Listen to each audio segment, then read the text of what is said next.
Welcome to another edition of the Hoop Scoop, brought to you by Red Ritter Outfitter, the fans' favorite since 1975. I'm Jared Johnson, and 68-58 Texas Tech fell at Kansas State on Saturday early afternoon. The Red Raiders played with great effort. They actually had once again a second half lead. I believe it was as much as 8 points. Kansas State erased that pretty quickly. Tech fought back there for a little bit, but then the Wildcats went on a extended run. I think it was a 10-0 run late, and the game was pretty much over at that point.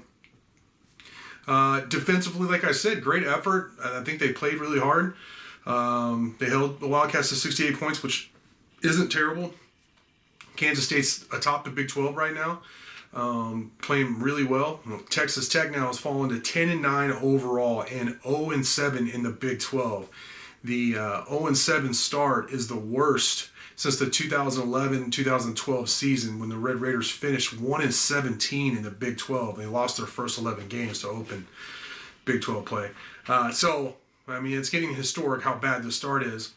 It's really frustrating to watch because they do have some good pieces. I like Pop Isaacs. I like Jalen Tyson. Some of the other guys I think have played pretty good at times. Daniel Batcho has moments where he really, flashes. He'll make a big hustle play or a big athletic play, but it's too inconsistent.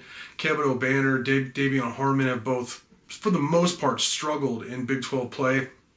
And that continued in certain levels of their play, at Kansas State. So up next, the Red Raiders take on West Virginia at home. It's 6 p.m. Central Time, Wednesday night. That's a really good opportunity to get that first Big 12 win. And don't get me wrong, West Virginia could come into Lubbock and beat the Red Raiders. But just on paper, West Virginia at home looks like one that Tech can get. And I really hope they do. If they don't there, the streak could continue for a while. And then it just starts getting, I don't even know what the right word, because it's not funny. But it's alarming. They're not winning any games. They're 0-7 in Big 12, and we can point to this or that. But I think for me, the most frustrating part is just the lack of execution on the offensive end. They just consistently don't get any good shots. Lack of ball movement.